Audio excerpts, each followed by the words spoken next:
श्री गुरुभ्यो नमः। हरिः ओम। राम राम जय राम, राम राम जय राम। श्री राम राम जय राम, श्री राम राम जय राम, राम जय राम, राम राम राम राम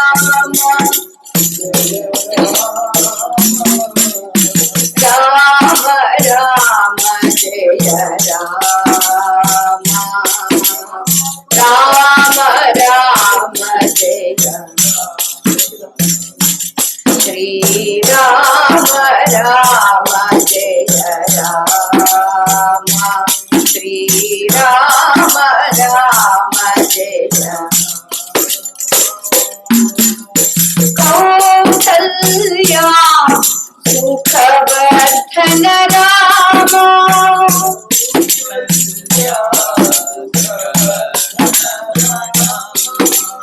कौसल्या सुखवर्धन राम,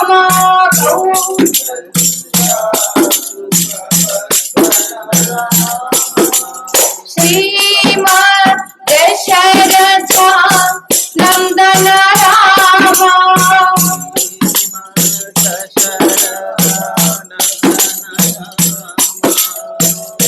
श्रीमद् दशरथ नंदन राम,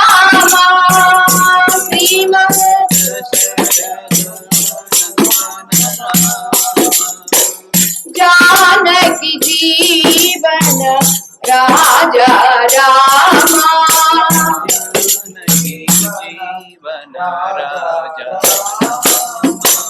जानकी जीवन राजा राम, जानकी जीवन मारुति सेविता तारक नाम, मारुति सेविता तारक नाम, मारुति सेविता तारक नाम, मारुति सेविता तारक नाम। राम राम जय राम,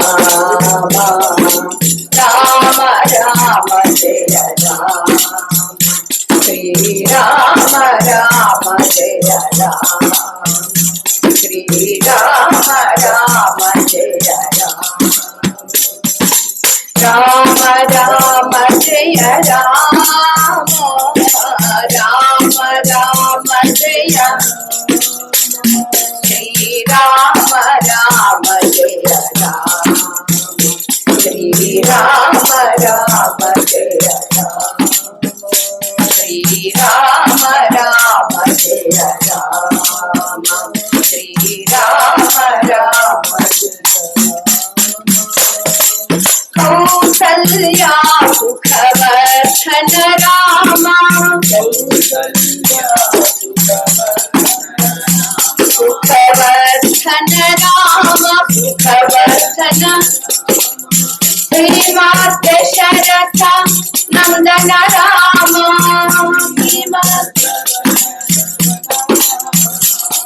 आनंदन राम,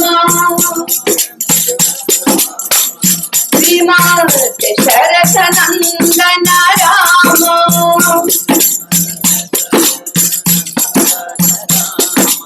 जानकी जीवन राजा राम,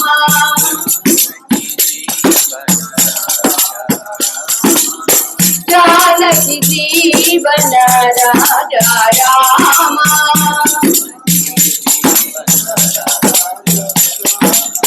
मारुति सेविता तारक नाम, मारुति सीता सीताराम जय जय राम सीता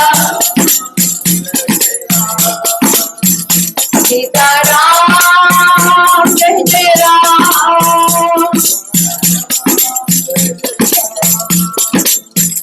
सीताराम राजा राम सीता सीताराम राजा राम सीता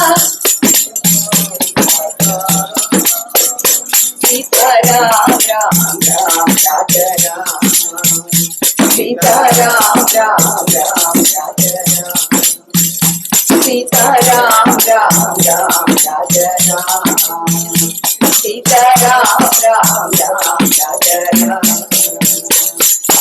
राम राम जय राम बोलो रामचंद्र भगवान की सद्गुरुनाथ महाराज की हर नमः पार्वती पतये हर हर महादेव हर రాధేశ్య అందరూ పండుగ భోగినాడు గోదా శ్రీరంగనాథుల కళ్యాణంతో నిజమైనటువంటి దైవీ భోగం కలగాలి అనేది అందరికీ అర్థం కాకపోయినా భోగమైతే కావాలనే కోరిక అందరికీ ఉంది. మొత్తానికి గోదాదేవి శ్రీరంగనాథుణ్ణి భోగించింది, వివాహమాడింది. ప్రతి జీవి కూడా పెళ్ళాడాల్సింది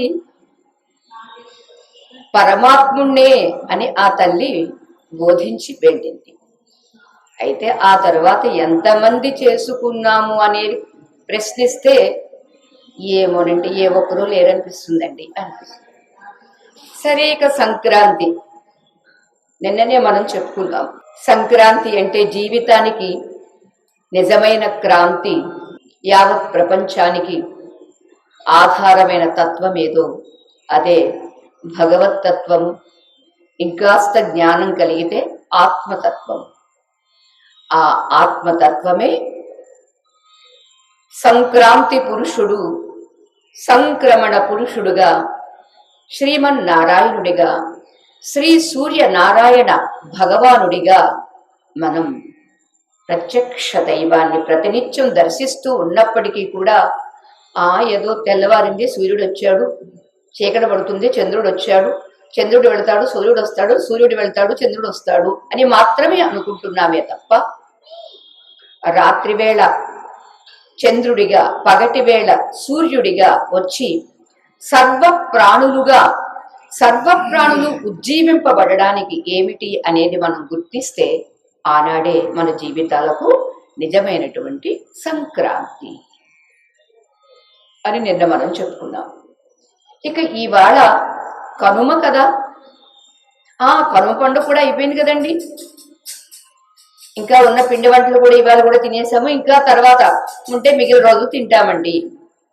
ఓకే, పిండి వంటలు తినడానికే పండుగ, లేక ఏదుంటే పిండి వంటలు చేస్తున్నాము, ఎవరుంటే పిండి వంటలు తింటున్నాము, ఏ తత్వం ఉంటే ఈ శరీరం ఎంత కాంతిగా ఉన్నది అనే ఆ కాంతిని కనుమ అని మనకి కనుమ పండుగ వస్తే ఏమో మనం కన్నామో విన్నాము అది తెలియదు, కానీ తిన్నామా లేదా, నిద్రపోయామా లేదా, ఇవి రెండే కదండి మనందరికీ పనులు.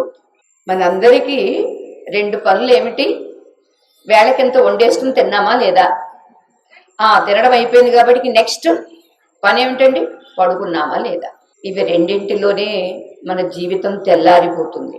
ప్రతి సంవత్సరం వస్తూనే ఉంది కనుమ, వచ్చి కనండి కనండి అంటుంది. కనండి కనండి అంటే పిల్లల్ని కనడమా, లేక ఇంకా ఏమి కళ్ళున్నందుకు టీవీ సీరియల్స్ కనడమా, లేక సినిమాలు కనడమా అని అంటే అవి ఏవేవి కన్నప్పటికీ వాటికి హద్దు లేదు, అంతు లేదు. దానివల్ల జీవితం అస్తవ్యస్తమవుతుందే తప్ప సక్రమంగా సమర్థవంతంగా ఉండటం లేదు. అందుచేత మరి లోపల ఏదుంటే ఈ శరీరం ఇలా ఉంది, లోపల ఏముంటే దీనికి పండుగ వచ్చింది కాబట్టి 3 రోజుల పండగకి 3 కొత్త చీరలు, కనీసం 3 ఆభరణాలు కాకపోయినా ఒక్క ఆభరణమైనా కొనుక్కుందాం, ఏదో సంథింగ్ ఫోన్ అన్నా కొత్త ఫోన్ కొనుక్కుందాం, ఇంకా శక్తి ఉంటే కొత్త కారు కొనుక్కుందాం అని అనుకుంటున్నామే తప్ప జీవితానికి కొత్తదనాన్ని ఇస్తున్నదేదో, ఆధార తత్వం ఏదో దాన్ని మనం కొత్తగా కనుగొందాము. పాతదే కనుగొనడంలో కొత్తదంతే తప్ప ఉన్నదే పాతదే అనే జ్ఞానం స్పృహ మనకి ఎప్పుడైతే కలిగిందో అప్పుడు నిజమైన కనుమ పండుగ మనం చేసుకున్న వాళ్ళం అవుతాం. అంచేత ఆ పండుగ విషయమై ముందుగా మన పూజ్య అనంతాత్మానంద తీర్థ స్వామి మాట్లాడతారు, తర్వాత మేము ప్రసంగిస్తాం. జయరాధస్య. జ్ఞానానందమయం దేవం నిర్మలస్ఫటికాకృతిం ఆధారం సర్వవిద్యానాం హయగ్రీవముపాస్మహే. ఓం శాంతి శాంతి శాంతి. శ్రీ గురుభ్యో నమః. కనుమ రోజున మళ్ళా చక్కటి విషయం తెలుసుకోవడానికి మళ్ళా కలుసుకున్నాం. నిన్నటి రోజున మకర సంక్రాంతి గురించి సంక్లిప్తంగా చక్కగా ముఖ్యమైనటువంటి విషయాలు తెలుసుకున్నాం. అందులో భాగంగా ఉపాసన విషయమై కొంత మనము విషయం తెలుసుకున్నాం. కానీ ఈరోజు కనుమ. కనుమ అంటే కనాలి, కనటం అంటే ఇక్కడ ఏంటంటే చూడడం. ఏమి చూడాలి అసలు? చూడడానికి దేన్ని చూడాలి ఇక్కడ అంటే మనలో ఉన్నటువంటి మన యొక్క స్వరూపాన్ని చూడడం. దాన్ని చూడడానికి అవరోధమైనటువంటిది ఏంటిది అంటే దానికి అనేక మలినాలతో కూడినటువంటి రాగద్వేషాలతో కూడినటువంటి మనసులో ఉన్నటువంటి మలినాలు, వాటిని శుద్ధి చేసుకోవాలి. దానికి మొట్టమొదటగా మనం బాహ్యంగా చూస్తే మనం ప్రతి పండక్కి మనం ఏం చేస్తాము? భగవంతుణ్ణి ఆరాధన చేయడానికి మొట్టమొదటగా మనము బాహ్య శుద్ధి చేస్తాం. బాహ్య శుద్ధి అంటే ఏం చేస్తాము? ఇంటిని శుద్ధి చేసి చక్కగా మనము అలంకరణ చేసుకుని చక్కగా పూజా ద్రవ్యాలన్నీ కూడా చక్కగా శుద్ధి చేసుకుని పెట్టుకుంటాం పూజా మందిరంలో కూడా. చూడండి, శుద్ధి లేకుండా మనము ఏది కూడా స్పష్టంగా చూడలేం. అలాగే మనము జన్మతః అనేక కర్మ సంస్కారాలతో వచ్చినందువల్ల మనసు కూడా అశుద్ధంగా ఉండడం వల్ల మన గురించి మనకు తెలుసుకోలేకపోతాం, మన స్వరూపాన్ని చూడలేకపోతాం. దానికై మన శాస్త్రంలో అనేకమైనటువంటి ఉపాయాలు చెప్పారు. అందుకే మొట్టమొదటగా మనల్ని మనం చూడాలి అన్నా, మన స్వరూపాన్ని అనుభూతి పొందాలి అన్నా మొట్టమొదటగా మనం ఏం చేయాలంటే మనస్సుని శుద్ధి చేసుకోవాలి. ఆ మనస్సుని ఏ విధంగా శుద్ధి చేసుకోవాలి? మనం చేసేటటువంటి సాధనలో ఏ విధమైనటువంటి స్థితిలో ఉంది మనస్సు, ఆ సాధనలో ఉన్నటువంటి స్థితి నుంచి మనం ఉన్నటువంటి స్థితిలో నుంచి ఉన్నత స్థితికి ఏ విధంగా వెళ్ళాలి అనేటటువంటి విషయాలన్నీ కూడా ఈ యొక్క మనస్తత్వ శాస్త్రమైనటువంటి యోగ శాస్త్రంలో చక్కగా వివరించాలి దీన్ని. ఎందుకనంటే మన ఏవ మనుష్యాణం కారణం బంధ మోక్షయోహు అన్నారు. అంటే మనస్సే బంధానికి కానీ అలాగే మోక్షానికి కానీ కారణమవుతుందన్నమాట. అలాంటి మనస్సు ఏవి మనం పట్టుకుంటే బంధానికి కారణమవుతుంది, ఏది పట్టుకుంటే అది మోక్షానికి కారణమవుతుందో చక్కగా దీంట్లో వివరించాలి. మనం బాహ్య చింతన చేసే కొలది మనసు ఏమవుతుందంటే అది బంధాల్లో బంధించబడుతూ ఉంటుంది. దానికి కారణం ఏంటి ఇక్కడ అంటే మన స్వరూపం గురించి తెలియకపోవటం. ఎందుకని ముఖ్యంగా మనము పుట్టిన దగ్గర నుంచి చనిపోయే వరకు కోరికల్లోనే తిరుగుతూ ఉంటుంది మనస్సు. ఆ కోరికకు మూలం ఏంటంటే అజ్ఞానం అన్నారు. అజ్ఞానం అంటే ఇక్కడ మనకి అవిద్య అని కూడా అంటారు. అవిద్య అజ్ఞానం అనేటువంటి పారిభాషిక ఈ పదాలు అన్నమాట. అవిద్య అంటే ఏంటి? అసలు అజ్ఞానం, దీనికి అసలు కారణం ఏంటంటే జ్ఞానం తెలియకపోవడం. దేని గురించి తెలియకపోవటం అంటే మన యొక్క స్వరూప జ్ఞానం మరచిపోవటం వల్లే. అది ఉంది లోపల, ఆ స్వరూప జ్ఞానం మర్చిపోవటం వల్లే మనకి అవిద్య అనేది మనకి అనిపిస్తూ ఉంటుంది. అందుకే మనకి శాస్త్రంలో ఏమని చెబుతుందంటే అవిద్య అంటే అనిత్య శుచి దుఃఖాత్మసు నిత్య శుచి సుఖాత్మఖ్యాతిరవిద్య అని యోగ శాస్త్రంలో చెప్తుంది. దీని గురించి ఏదైతే అనిత్యమై ఉందో అది నిత్యం అనుకోవడం. ఉదాహరణకి ఏంటంటే శరీరం మనము నిత్యము అనుకుంటాం, దాన్ని చక్కగా ఉదయం లేచిన దగ్గర దానికి ఎన్నో సేవలు చేస్తూ ఉంటాం, చక్కగా సేవలు చేసి చక్కగా దాన్ని చూసుకుంటూ ఉంటాం. కానీ మనము అది మన నిజ స్థితిని తెలుసుకోవడానికి ఎంత ఉపయోగపడుతుందా అనేది మనం దాన్ని ఎప్పుడు కూడా గమనించం. ఉదయం లేచిన దగ్గర మనం దైవారాధన చేసేటప్పుడు మనతో సహకరిస్తుందా లేదా, జపం చేసేటప్పుడు మనతో సహకరిస్తుందా లేదా, అలాగే మన ధ్యాన స్థితిలో కూర్చున్నప్పుడు మనతో ఎంతసేపు ఉంటుంది అది సహకారం, అది దాన్ని కూడా అర్థం చేసుకోవాలి. దాన్ని బట్టి మనము దానికి చేసేటువంటి ఉపచారాలు బట్టి మనం మన యొక్క స్థితిని అంచనా వేసుకోవాలి. అందుకే మనసుకి ఏంటంటే ఈ సాధనలో ముఖ్యంగా కొన్ని స్థితులు ఉంటాయి. దీన్ని భూమికలు అన్నాడు మన యోగ శాస్త్రంలో. దాన్ని క్షిప్తము, మూఢము, విక్షిప్తము, ఏకాగ్రము, నిరుద్ధము, ఇది సాధనలో ఉన్నటువంటి విశేషమైనటువంటి స్థితులు అన్నమాట. మనం సాధన చేస్తున్నామంటే ధ్యాన సాధనలో మనసు నిలవట్లేదు, అనేక విధాలుగా చింతన చేస్తూ చంచలంగా ఉంటుంది. కారణం ఏంటి అసలు? అందుకే దానికి కారణం మూలం ఏంటంటే దీంట్లో చెప్తాడు. క్షిప్తము అంటే కేవలము రజోగుణ సంబంధం కలిగి ఉన్నటువంటి దాన్ని క్షిప్తము అంటున్నాడు. అంటే రజోగుణం ఎక్కువగా అధికంగా ఉంటుంది. రజోగుణము ఉండడం వల్ల మనసు యొక్క స్థితి లక్షణాలు ఎలా ఉంటాయంటే మనకి గీతలో భగవద్గీతలో చెప్తాడు. రజో రాగాత్మకం విద్ధి తృష్ణాసంగ సముద్భవం తన్ని బధ్నాది కౌంతేయ కర్మసంగేన దేహినం అన్నాడు. రజోగుణం ఎలా ఉంటుందంటే రాగముతో ఉంటుంది ఎక్కువ కూడా. అది నాది నేను అనేటువంటి భావనతో ఎక్కువగా ఉంటుంది. ఇంకేం చేస్తుందంటే ఎప్పుడు ఎంతసేపు ఏదో ఒక పని చెయ్యాలని నిరంతరం కూడా అది విషయాల మీద పరుగుతీస్తూ ఉంటుంది. ఏ మాత్రం కూడా ఒక చోట చక్కగా కూర్చొనివ్వదు. అది మనం ఇక్కడ జపం చేస్తూ ఉంటుంటే మరొక పని గుర్తు చేస్తూ ఉంటుంది. అక్కడికి వెళ్ళాలి, ఇది చెయ్యాలి అని ఏదో ఒకటి ఒక యావగింపు ఉంటుందన్నమాట దానికి.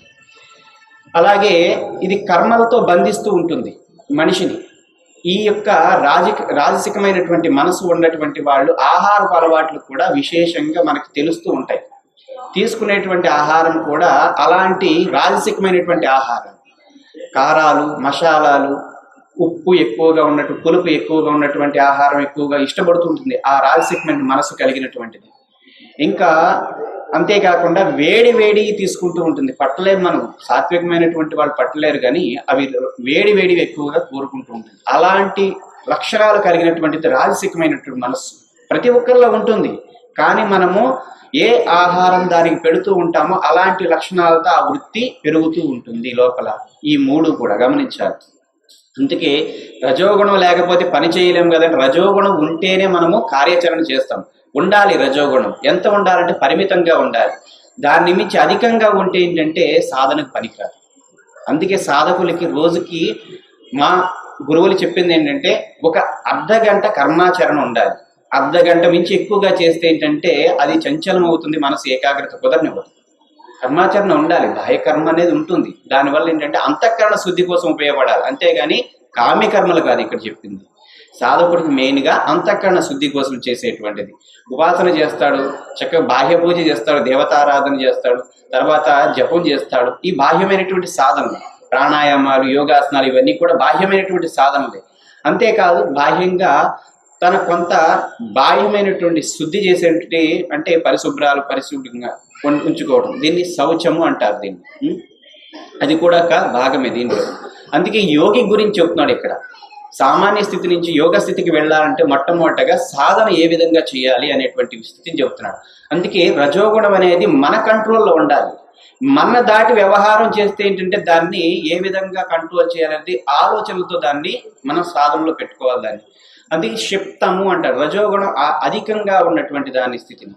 అలాగే మూఢము, తమో గుణం అధికంగా ఉన్నటువంటి స్థితిని మూఢము అంటారు. మూఢము అంటే ఏంటంటే తమో గుణం ఎక్కువగా ఉంటే నిద్రాలస్యాలతో ఎక్కువగా ఉంటుంది. అంటే ఎక్కువగా అది నిద్రలోకి వెళుతూ ఉంటుంది. చాలా మంది చూడండి, మనం ధ్యానం చేయాలని ఎక్కువగా ఆలోచన ఉంటుంది, కానీ కూర్చుంటే మొట్టమొదటికి వచ్చేటటువంటి నిద్ర. మనం అనుకుంటాము ఆ సమయంలో మనస్సు ఏం జరుగుతుంది ఎక్కడంటే ధ్యానంలో కూర్చుంటాం, ధ్యానానికి చెప్పి జపము ధ్యానము కూర్చున్నప్పుడు ఏమవుతుందంటే మనసు యొక్క ఫ్రీక్వెన్సీ ఎప్పుడైతే తగ్గుతుందో ఆ యొక్క ఆలోచనల యొక్క తరంగ శక్తి ఎప్పుడైతే తగ్గుతుందో ఏమవుతుందంటే మనసుకు ఉన్నటువంటి లక్షణం ఏంటంటే ఆలోచన తగ్గినప్పుడు నిద్రావస్థలోకి వెళ్ళిపోవడం. అదేమనుకుంటుందంటే ధ్యానంలో కూర్చోగానే ఆలోచనలు తగ్గగానే ఇది నిద్రావస్థ ఏమోనని భ్రాంతిలోకి తీసుకెళ్ళిపోతుంది. అది అందుకే నిద్రపోతూ ఉంటారు. అక్కడ ఏంటంటే నిద్రకి ఎరుకకి ఉన్నటువంటి సంధి సమయం ఉంటుంది. ఆ సంధి సమయంలో అభ్యాసం ద్వారా మనం మనసును నిలపగలిగితే అక్కడ నిలబడుతుంది ధ్యానం. లేదంటే మాటికి జారిపోతూ ఉంటుంది. అలా మీరు ఆ నిద్ర వచ్చినప్పుడు అదే అభ్యాసం చేశారనుకోండి, ఎప్పుడు కూర్చున్నా కానీ నిద్రలోకి వెళ్తుంది, అదే ధ్యానం అనుకుంటాం. అదే భ్రాంతి. అందుకే ధ్యానం చేసినప్పుడు లక్ష్యం మీద ఎక్కువగా శ్రద్ధతో పట్టుదలతో మనం నిలబెట్టగలిగితే అక్కడ నిలబడుతుంది. అందుకే దీని ఏమంటే మూఢంలో ఏమవుతుందంటే అది ఎక్కువగా ఉంటే, తామసికమైనటువంటి లక్షణం ఎక్కువగా ఉంటే ఏమవుతుంది అంటే అది నిద్రావస్థలోకి తీసుకెళ్ళిపోతుంది. ఇదే ఆవరణ దోషం అని ఉంటుంది. తమోగుణం ఎక్కువగా ఉంటే ఏంటంటే మనము చెప్పేటటువంటి విషయాన్ని కూడా మనసులోకి రానివ్వదు. ఇప్పుడు భగవంతుడి గురించి చెబుతూ ఉంటుంటే ఏమవుతుందంటే బాగుంది అనిపిస్తుంది, ఇక్కడి నుంచి ఇక్కడికి వెళ్తుంది, ఆ క్షణంలో బాగుంటుంది, తర్వాత గుర్తుండదు. తమోగుణం ఎక్కువగా ఉంటే మతిమరుపు ఎక్కువగా ఉంటుంది. ఎందుకని అది బుద్ధిని పనిచేయనివ్వదు, బుద్ధి లోపలికి వెళ్ళనివ్వదు విషయాన్ని. అందుకే తమోగుణం అధికంగా ఉన్నటువంటి వాళ్ళు త్వరగా మర్చిపోతూ ఉంటారు. చూడండి, ఈ తమోగుణం ఎక్కువగా ఉంటే దుఃఖముతో కలిసి ఉంటుంది మనస్సు ఎక్కువగా. ప్రతి చిన్న విషయాన్ని చూడండి, ఒకటి నిద్ర అధికంగా ఉంటుంది. చిన్నపిల్లలు చూడండి ఎక్కువగా నిద్రపోతూ ఉంటారు. ఎందుకని? తమస్సు వల్ల ఎక్కువగా ఉంటుంది. అదే వాళ్ళు ఏదన్నా విషయం చెప్పాలనుకోండి ఏడుస్తూ మొదలు పెడతారు. అలా చెప్పిన తర్వాత వాళ్ళకి నచ్చింది దొరికితే సంతోషపడతారు, లేదంటే ఏడుస్తూనే ఉంటారు. ఈ తమోగుణం అనేది దుఃఖాన్ని ముందు తీసి చూపిస్తుంది లక్షణం. అందుకే మనం కోటి ఏదన్నా జరిగిందనుకో, మనలో తమోగుణం ఎక్కువగా ఉందనుకో మన మీద ఎక్కువగా జాలి పడాలని కోరుకుంటూ ఉంటాం. మన మీద జాలి పడలేదనుకో వాళ్ళ మీద ద్వేషం చూపిస్తుంది. ఈ తమోగుణం యొక్క లక్షణం అన్నమాట. ఇంకా ఇది ఎప్పుడంటే మనకి ఎప్పుడన్నా ఒక కార్యక్రమం మొదలుపెట్టాం, సుమారు 9 గంటలు అనుకున్నాం. అదే సాధనలో ఉత్తమ సాధన చేసుకుంటూ సాత్వికమైన మనసు కలిగినటువంటి వాడు 5 నిమిషాలు 10 నిమిషాలు ముందే ఉంటాడు. తమోగుణం అంటే 5 నిమిషాలు 10 నిమిషాల తర్వాత అంటే 9:10కి వస్తుంది. అది ఆలస్యం అన్నమాట. దీనికి ఎప్పుడు కూడా దానికి సాటిస్ఫాక్షన్ ఉంటుంది. అదే ముందెళ్ళేమనుకో దానికి సాటిస్ఫాక్షన్ ఉండదు ఎప్పుడు కూడా. అందుకే ఆలస్యమే దానికి వృత్తి. ఇంకా ప్రమాదాలు దీంతో ఎక్కువ ఉంటుంది. అంటే పొరపాట్లు జరిగిపోతూ ఉంటాయి. ఏదన్నా చేస్తున్న పని ఏంటంటే చేతిలోంచి జారిపోవడం వస్తువు, లేదంటే ఏదన్నా రాస్తున్నా కానీ చదువుతున్నా కానీ పొరపాట్లు ఎక్కువగా జరుగుతుంది. ఈ తామసిక ఈ వృత్తి యొక్క లక్షణం ఇది. దీని యొక్క ప్రమాదమైనటువంటి లక్షణం ఏంటంటే ఏదన్నా పట్టుకుంది అంటే దాన్ని చేసే పని ఏంటంటే 5 నిమిషాల్లో అయ్యేది దాన్ని సుమారు ఒక 20 నిమిషాల వరకు సాగదీసి చేస్తూనే ఉంటుంది. ఈ యొక్క లక్షణం అన్నమాట. అంటే దీర్ఘసూత్రి అన్నారు. అందుకే ఈ యొక్క తామసికమైనటువంటి వృత్తి కలిగినటువంటి యొక్క మనిషి యొక్క ప్రవర్తన ఆ విధంగా ఉంటుందని చెప్తున్నారు. మరి ఈ ఎటువంటి ఆహారం ఇష్టపడుతూ ఉంటుంది? అందుకే భగవంతుడు శ్రీకృష్ణ భగవాన్ చెప్తాడు, ఈ యొక్క గుణస్వభావాలంట మనం బయట ఎక్కడా కూడా పట్టుకోలేము. ఎప్పుడు పట్టుకుంటామంటే భోజనం దగ్గర మాత్రం దొరికిపోద్దంట, అది బయటకు వస్తుందంట మొట్టమొదటిగా. దానికి ఇష్టమైనవన్నీ కూడా ముందు తీసుకుంటుందంట. అదే దీని తమోగుణం యొక్క ఆహారం యొక్క లక్షణాలు ఎలా ఉంటాయంటే నిలవ ఉన్నటువంటివి, చల్లగా ఉన్నటువంటివి, చాక్లెట్లు, బిస్కెట్లు, కూల్ డ్రింక్స్ ఇవన్నీ కూడా ఇష్టపడుతూ ఉంటుందంట. ఈ యొక్క లక్షణాలు దాని. ఇంకా అంతేకాదు, ఇది ఇంకా ఎంగిలి, ఇంకా పాచిపోయిన అంటే ఇంకా వాసన వచ్చినాయి కూడా దాన్ని లెక్క చేయదు, చక్కగా తీసుకుంటుంది. ఇంకా మనం చూడండి ఇంకొక లక్షణం ఏంటంటే కూరగాయలు తీసుకొస్తాం. కూరగాయలు తీసుకొచ్చి ఫ్రెష్గా ఉన్నప్పుడు వండదంట. ఎప్పుడైతే పాడైపోతున్నాయి అనుకుంటే అప్పుడు మొదలు పెడతండి. దీని లక్షణం అది. అందుకే ఈ యొక్క తమోగుణ లక్షణం ఎప్పుడైతే ఉంటుందో దాన్ని మనం ఎప్పుడైతే సరి చేసుకున్నామో దాని నుంచి బయటపడాలి. లేదంటే ఈ తమోగుణంతో స్నేహం చేస్తే చనిపోయినప్పుడు కర్మ ఎలా తీసుకెళ్తుందంటే జంతు జన్మలోకి తీసుకెళ్ళిపోద్దంట. అందుకే గుణాన్ని బట్టి కర్మను బట్టి గుణాన్ని ఆశ్రయించి ఉంటుంది, ఆటోమేటిక్గా ఆ విధంగా జీవుణ్ణి అది డ్రైవ్ చేసుకుంటూ తీసుకెళ్తుంట. చూడండి ఎంత విశేషంగా చెప్పాడు. అందుకే ఇది మూఢ స్థితిలో ఉంటుంది, ఇది మూఢము అని రెండవ పాయింట్ చెప్పాడు. అంటే విక్షిప్తం అని ఉంది మూడోది. ఇది ఏంటంటే కొంత రజోగుణము కొంత తమోగుణం కలిసి ఉంటుందంటే. తమోగుణం ఉండి మధ్య మధ్యలో మన ధ్యానంలో కూర్చున్నప్పుడు అప్పుడప్పుడు 2 సెకండ్లు నిలబడుతూ ఉంటుందంట ధ్యానంలో. సాత్విక వృత్తి కొంచెం కలుస్తూ ఉంటుందంట.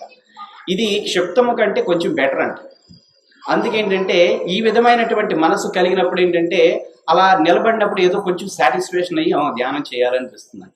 ఇది విక్షిప్తము అన్నాడు. ఇది ఈ ఏకాగ్రం అని 4వది ఉంది. ఇది అంటే సాత్వికమైనటువంటి వృత్తి ఎక్కువగా ఉన్నప్పుడు ఏమవుతుందంటే ఏకాగ్రత నిలబడుతుంది. సత్వశుద్ధి ఎప్పుడు కలుగుతుందంటే మనశ్శుద్ధి కలిగినప్పుడు ఏకాగ్రత నిలబడుతూ ఉంటుంది. ఈ సాత్వికమైనటువంటి మనసు ఎప్పుడు ప్రశాంతమైనటువంటి స్థితిని కోరుకుంటుంది, భగవంతుడి విషయాలు కోరుకుంటూ ఉంటుంది, ఇంకా ఏకాంతంగా ఉండాలనిపిస్తుంది, ఇంకా సాధనలు చేయాలనిపిస్తూ ఉంటుంది, ఇంకా విషయాల్లోకి వెళ్ళాలంటే ఇష్టం ఉండదు. అందుకే సమాజంలో మనకి ఈ 3 రకాల వ్యక్తులు కనబడుతూ ఉంటారు. ఎవరు కూడా అంటే తనకు స్వభావానికి తగ్గిన వారితోనే స్నేహం చేస్తూ ఉంటారు. ఇక్కడ సత్సంగం వినేటటువంటి వాళ్ళు రాజకీయ విషయాల్లోకి వెళ్ళాలంటే కష్టంగా అనిపిస్తుంది. అలాగే బజార్లో తిరిగే వాళ్ళకి ఇక్కడ కూర్చోవాలంటే కష్టంగా అనిపిస్తుంది. ఎందుకని వాళ్ళ యొక్క గుణ స్వభావాలు అలాంటివి. అందుకే ఇక్కడ మనకి అది ఏకాగ్రకం ఏంటంటే మనము సాధన చేయగా ఏమవుతుందంటే మనసు ఏకాగ్రతగా నిలబడి సాత్వికమైనటువంటి వృత్తితో అది నిలబడుతుంది. ఇంకా ఏంటంటే నిరుద్ధం అనేటువంటి చెప్పాడు. ఇంకా వృత్తులన్నిటివన్నీ అంటే మనకి లోపల ఆలోచనలు బయట ఉన్న విషయాలతో సంగమం లేనప్పుడు మనస్సు నిలిచిపోయేటువంటి స్థితి. అంటే ఏ వృత్తి లేదు, మనం అనుకున్నటువంటి బ్రహ్మాకార వృత్తి మాత్రం నిలబడుతుంది. దాన్ని నిరుద్ధము అన్నాడు. ఈ యొక్క చిత్త భూమికలు అన్నాడు. మన సాధన చేసేటప్పుడు మన యొక్క మనస్థితి ఏ స్థితిలో ఉందో గమనించి దాన్ని బట్టి మనము ఆహారం విహారాల దగ్గర నుంచి సరి చేసుకుంటూ మనం నిలబెట్టగలిగితే అదే మొట్టమొదటి చెప్పింది ఏంటంటే యోగ చిత్త వృత్తి నిరోధ అన్నాడు. యోగం అంటే మనం చూసేటువంటి ఇప్పుడు ఎక్సర్సైజులు ప్రాణాయామాలు కాదు. యోగ అంటే చిత్త వృత్తులు నిరోధమైనటువంటి స్థితి ఏదైతే ఉందో దాన్నే యోగం అన్నాడు. యోగం అంటే సమాధి అని అర్థం ఇక్కడ. అందుకే అసలు యోగము అంటే జీవాత్మ పరమాత్మ ఏకత్వం పడు, జీవ బ్రహ్మైక్యము అన్నాడు. అది కలగడానికి ఏం చేయాలి? మనస్సులో ఉన్నటువంటి ఆలోచనలు తగ్గాలి, అలాగే బయట ఉన్నటువంటి విషయాలతో కలవకుండా ఉండాలి. అది ఏకాగ్రతగా నిలబడి ఉంటేనే అది నిలబడుతుంది. అలా జరిగినప్పుడు ఏమవుతుందంటే అక్కడ చెప్పాడు కదా, తదా ద్రష్టు స్వరూపేవస్థానం అని చెప్పాడు యోగ సూత్రంలో. నీవు ఏదైతే అక్కడ నిలబడుతుందో మనసు, అప్పుడు కనగలరు, అప్పుడు చూడగలరు. అదే కనుమ రోజుకు మనం చెప్పుకున్నది. తదా ద్రష్టు స్వరూపేవస్థానం, నీ యొక్క స్వరూపం నందు నిలబడిపోతుంది మనస్సు అని చెప్పాడు. అలా నిలబడిపోయినప్పుడు మనసు ఏదైతే ఉంటుందో మనము ఏదైతే చూస్తున్నామో మనసు అదిగా మారుతుంది. సహజంగా చూడండి, ఇప్పుడు ఉదాహరణకి మనం సినిమా చూడడానికి సినిమాకి వెళ్ళామనుకోండి, అక్కడ వెండి తెర ఉంటుంది. వెండి తెర ఉన్నప్పుడు మనము సినిమా స్టార్ట్ అయినప్పుడు వెండి తెర కనబడదు. ఏం కనబడుతుంది మనకి? సినిమానే కనబడుతుంది. సినిమా కనబడితేనే సినిమా చూడగలం. వెండి తెర కనబడింది అనుకో సినిమా చూడం కదా. అలాగే ఇప్పుడు ఒక విషయాన్ని మనము దాన్ని తీసుకోవాలనుకోండి బయట నుంచి, ఆ విషయాన్ని మనం చూసినప్పుడు ఏమవుతుందంటే నీ మనస్సు ఆ విషయంగా మారుతుంది. ఆ విషయంగా మారినప్పుడే నువ్వు మనస్సుతో చూడగలవు. ఆ విషయంగా మారపోతే నువ్వు మనసు చూడలేవు. అలా తీసుకున్న తర్వాత నువ్వు ఇంకొకరికి చెప్పాలనుకోండి, ఆ మనస్సు పూర్తిగా అది అయితేనే చెప్పగలవు, లేదైతే ఇంకొకరికి చెప్పలేము. అందుకే ఇక్కడ మనం ఏ విషయాలు తీసుకుంటున్నామో ఏ విషయాలు మనం చెప్పగలుగుతున్నాం అక్కడ. అంటే ఒకటి మనం తీసుకుంటున్నామంటే అది మన మనసుగా మారితేనే అది ఇంకొకటి చెప్పగలం. అలాగే మనము బయట నుంచి మంచి విషయాలు తీసుకుంటున్నామా చెడు విషయాలు తీసుకుంటున్నామా, దీన్నే వివేకము అంటారు. మనం ఏది తీసుకుంటే మన మనసు అదిగా మారుతుంది, ఏది వదిలిపెడితే మన స్వచ్ఛంగా ఉంటుంది అనేది ఇక్కడ చేయాలి, పరిశీలన చేయాలి. అందుకే మనం తీసుకునేటప్పటికి ఏమంటారంటే అపరిగ్రహం అంటారు. పతంజలి మహర్షి చెప్పింది, మన బాహ్యంగా ఏంటంటే ఏమి తీసుకోకుండా ఉండడం, అది అపరిగ్రహం. కానీ ఇంద్రియాల ద్వారా కూడా నువ్వు ఏది గ్రహించకుండా ఉండి నీ యందు లోపల ఏదైతే ఉందో అంతర్ముఖంగా ఉన్నటువంటి స్వరూపమునందు మనసును నిలపడానికి అపరిగ్రహాన్ని పాటించాలి. ఇక్కడ కూర్చున్నాము, ఇలా కళ్ళు మూసుకుని కూర్చుంటే మనకి ఆ క్షణంలో ఈ చుట్టూ జరిగేటువంటి అన్ని విషయాలు స్పష్టంగా తెలుస్తాయి. ఎందుకని? మనము బయట అలవాటైంది మనస్సు. మనం ఇప్పుడు ఏం చెప్పాం? ధ్యానంలో కూర్చుని నేను పరమాత్మని దర్శిస్తున్నా అంటే పరమాత్మ ధ్యానం చేస్తున్నాము. ఏదన్నా ఒక లక్ష్యం పెట్టుకుని, ఒక శివుణ్ణి పెట్టుకుని హృదయంలో పెట్టుకుని చక్కగా ఆయన చూస్తున్నాము అంటే ఇంద్రియాలు చాలా షార్ప్గా పనిచేస్తాయి. అప్పుడు ఇది బయట విషయాలు రిసీవ్ చేసుకో, అప్పుడు వరకు బయట విషయాలు రిసీవ్ చేసుకోదు, అప్పుడు మాత్రం బాగా వినపడతాయి. ఎక్కడ ఏం జరిగినా కానీ స్పష్టంగా వినపడుతూ ఉంటాయి. ఎందుకని? నీకు ఏదైతే ఒకటి చేస్తామో దానికి వ్యతిరేక చర్య అనేది మొదలవుతుంది. అందుకే ఏమంటున్నాడంటే ఏదైతే ఉందో బయట విషయాల పట్ల నిర్లక్ష్యం పెట్టమన్నాడు. నిర్లక్ష్యం బయట విషయాల పట్ల పెట్టి నీ లోపల ఏదైతే ఉందో లక్ష్యం మీద ఏకాగ్రత నిలుపమన్నాడు. అలా చేయగలిగితే, ఎప్పుడైతే అలా అభ్యాసం చేస్తే, నిదానంగా చేస్తూ అంటే బయట నిర్లక్ష్యం ఏంటంటే వైరాగ్యము అని అర్థం. లోపల నిలపడము ఏదైతే ఉందో అభ్యాసము అంటారు. అభ్యాస వైరాగ్యాల ద్వారా చేసే సాధన ఏదైతే ఉందో అప్పుడు మాత్రమే పట్టుబడుతుంది, అప్పుడు మాత్రం మనం దర్శించగలం. దీన్ని ఉపాసనలో కూడా భాగంగా చెప్పారు. అందుకే మనసుకున్నటువంటి చిత్త వృత్తుల్లో ఇది మనసుకి 5 వృత్తులు చెప్పాడు ఇక్కడ యోగ సాధన. ప్రమాణము, విపర్యయము, వికల్పము, నిద్ర, స్మృతి. చూడండి, నిద్ర కూడా చెప్పాడు దీంట్లో. నిద్ర కూడా వృత్తి అని అంటదండి. ఎందుకని? ఆ నిద్ర అనేది ఏంటంటే శరీరానికి మనసుకి కొంచెం ఉపశాంతిని ఇస్తుంది.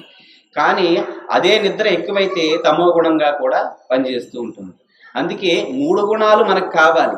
ఎప్పుడు? ఉదయం లేసినప్పుడు మన పనులు చేసుకోవడానికి రజోగుణం కావాలి.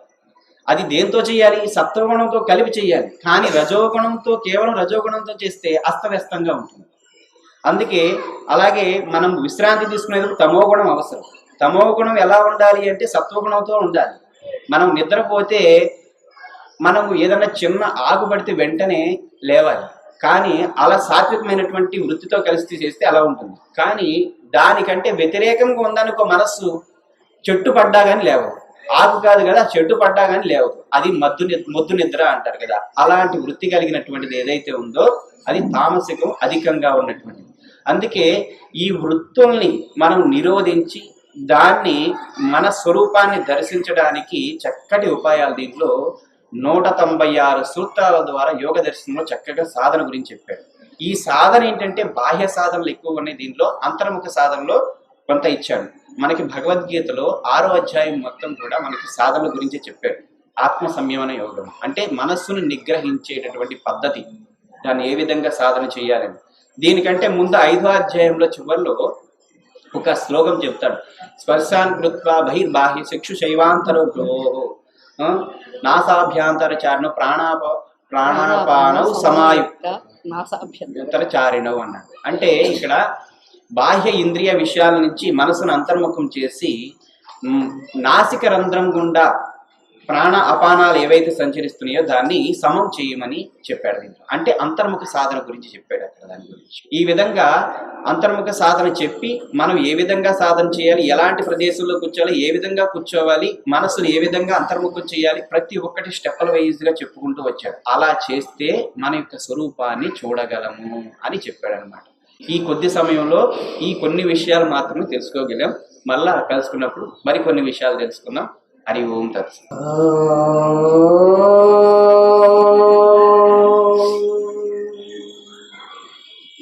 శ్రీ గురుభ్యో నమః. హరి ఓం. జగద్గురో నమస్తుభ్యం. శివాయ శివదాయ చ योगीन्द्राणां च योगीन्द्रगुरूणां गुरवे नमः. ప్రియ దివ్యాత్మ స్వరూపులారా, ఇంతవరకు స్వామీజీ మనకి దైనందిన జీవితంలో మన అలవాట్లు ఎలా ఉంటే ఏ గుణం, దాన్ని స్టెప్ బై స్టెప్ మార్చుకోవడానికి ఏం చెయ్యాలి అనేది చాలా చక్కగా చెప్పారు. యోగా పతంజలి మహర్షి ప్రసాదించినటువంటి యోగ సూత్రాల ద్వారా. అంటే మనస్సు అనేది నిర్మలంగా ఉంటే కనిపించే దీనికి కారణం ఏమిటి అనేది మనం ఆలోచించడానికి వీలుంటుంది. అసలు మనస్సే చంచలం.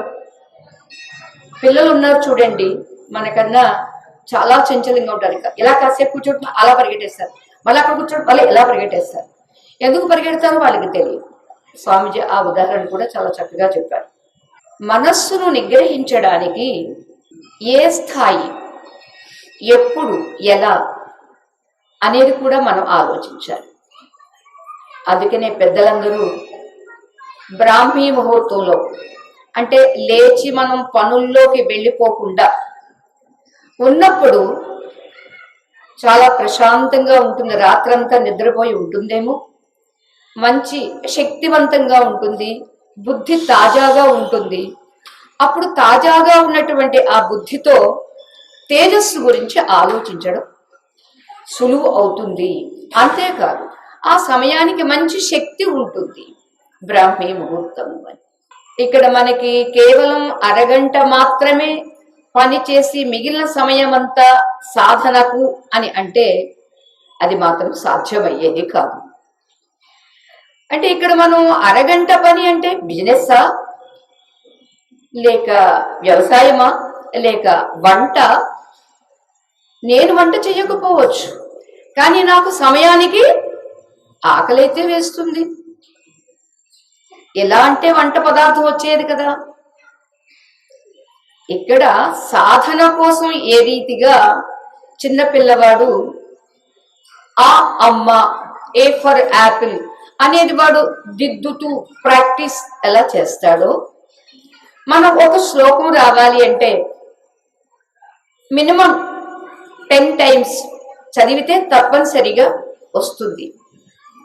అది అభ్యాసం.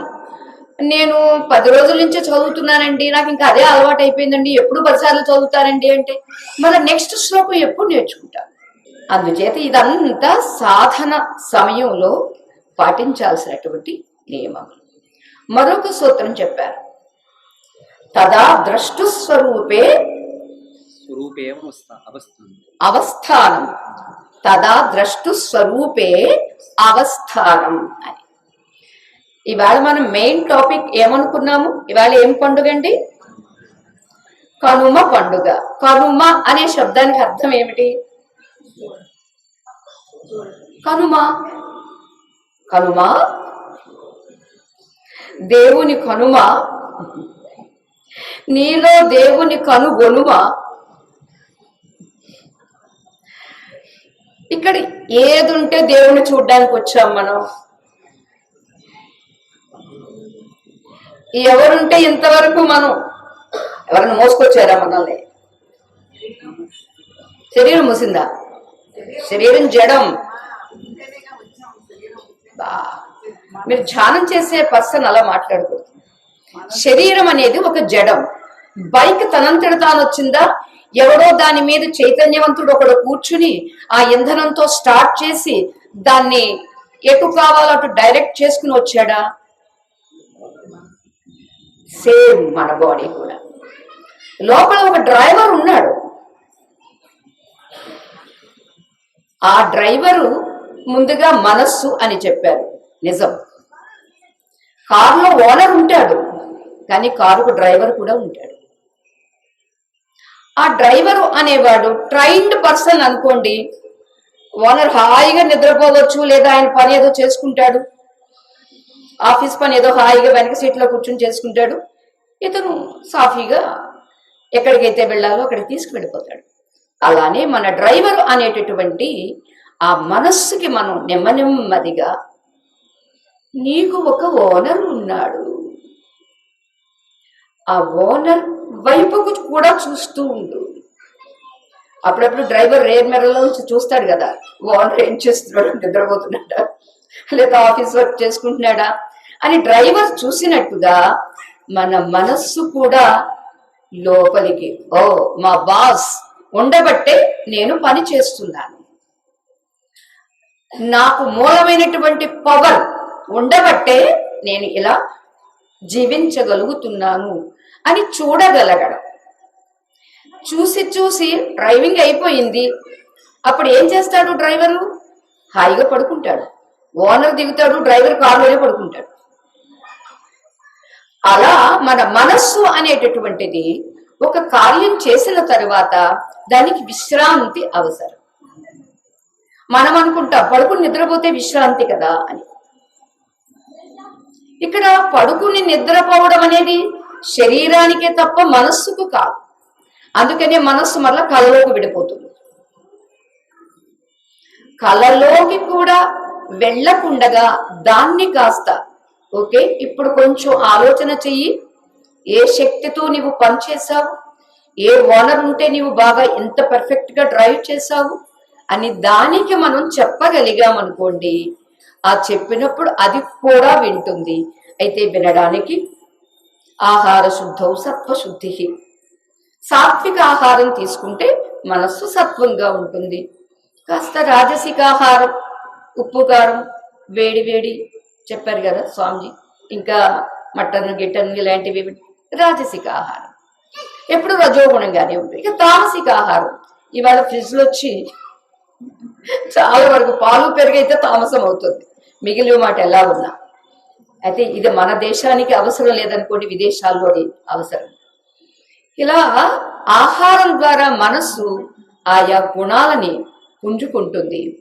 మరి పుంజుకుంటుంది అని మనం గుర్తిస్తే ఏం చేస్తాము, నెమ్మదిగా వాటిని తగ్గించేస్తాం. ఇక్కడ వారు చెప్పినటువంటి సూత్రం ఏమిటి అంటే తదా, అప్పుడు ఏది వారు చెప్పినటువంటి ఆ 5 లక్షణాలని గమనించి దాటినప్పుడు ద్రష్టుస్వరూపే, ద్రష్ట మీరు ఎప్పుడో ఒకసారి అడిగినట్టున్నారు. ద్రష్ట దృశ్యము, ద్రష్ట అంటే చూసేవాడు, దృశ్యము అంటే చూడబడింది. ఇప్పుడు చూడబడింది నిత్యమా, చూసేవాడు నిత్యమా? చూడబడిందంతా మారిపోతూ ఉంటుంది, చూసేవాడు మాత్రం మారకుండా ఉంటాడు. అతడే ద్రష్ట. అంచేత ఈ తిరిగేటటువంటిది మనకి చిన్న ఉదాహరణ, స్తంభం కదలకుండా ఉంటుంది, పిల్లలు స్తంభాన్ని పట్టుకుని తిరుగుతూ ఉంటారు. కదలని స్తంభం ఉంది కాబట్టి వీళ్ళు కదులుతున్నారే తప్ప స్తంభం కూడా కదులుతుంది అనుకోండి వీళ్ళు తిరగలేరు. అలానే ద్రష్ట అనేటటువంటిది అచలంగా అనంతంగా ఉంటుంది కాబట్టే చలనంగా ఉన్నటువంటి మనస్సు ఆ అచలమైనటువంటి అనంతమైనటువంటి ఆ తత్వం మీద తిరుగుతూ ఉంటుంది. అది ద్రష్ట, ఇది దృశ్యం. దృశ్యం ఎందుకన్నారు, చూడబడింది కాబట్టి. అలాగే జ్ఞాత, జ్ఞానము, జ్ఞేయము లేదా దర్శనము, ద్రష్ట, దృశ్యము, త్రిపుటి. దృశ్యం అంటే చూడబడింది, దర్శనము అంటే చూచుట, ద్రష్ట అంటే చూసేవాడు, జ్ఞాత తెలుసుకునేవాడు, జ్ఞానము తెలివి, జ్ఞేయము తెలియబడింది. ఇప్పుడు ఏది నిత్యము అని అంటే మనం ఏం చేస్తున్నాము అంటే మనం జ్ఞాతలమే, మనం ద్రష్టలమే, కానీ మర్చిపోయి జ్ఞానము దర్శనము అనేటటువంటి వాటి ద్వారా దృశ్యం మీద వాలిపోతున్నాం. ఈ వాలిపోయే మనకి కనుమ వచ్చింది కాబట్టి ఆ ద్రష్ట ఎవడో ఒక్కసారి నీవు కనుక్కో. అదే మనకి ఉపనిషత్తులో యచ్చక్షుషా న పశ్యతి ఏన చక్షుగుంషి పశ్యతి తదేవ బ్రహ్మత్వం విద్ధి నేదం యదిదముపాసతే. అరే ఏదుంటే కళ్ళు చూస్తుంది, చూసే కళ్ళు నాకు ఉన్నవి కాబట్టే ఇంటి దగ్గర నుండి ఇంతవరకు వచ్చాను. ఓ స్వామి ఎలా ఉన్నాడు, కొత్తగా వచ్చిన వాళ్ళకి ఇదేమిటి అదేమిటి అని అనిపిస్తుంది, పాత వాళ్ళకి స్వామి ఆ చామంతి పూలు పెట్టుకుని ఉన్నాడు, బాగున్నాడు, చక్కగా ఉన్నాడు, అందంగా ఉన్నాడు. ఇది ఎలా మనకి అనిపించినప్పుడు ఈ దర్శనము ఏదుంటే కలిగింది. ఈ కన్ను ఉంటే మనం చూస్తున్నాము అని మనం అనుకుంటున్నాం సులభంగా. కళ్ళు ఉంటేనే కదండి చూడగలిగేది. మీరు నాకు అన్నారే శరీరం ఉంటేనే కదండి రాగలిగేది, చెవులు ఉంటేనే కదండి వినగలిగేది. అంతవరకు ఇది కరెక్టే. చెవి నిజంగా ఉందా? చెవికి ఈ వినేటటువంటి శక్తిని ఎవరు ఇచ్చారు? అదే సొంతంగా తెచ్చేసుకుందా? కన్ను తనంతట తానే చూసేస్తుందా? అప్పుడప్పుడు మనం కళ్ళు చూసే ఉంటుంది, ఎవరు వచ్చారో తెలియదు, ఏమయ్యిందో తెలియదు, ఏం పట్టుకెళ్ళారో కూడా తెలియదు.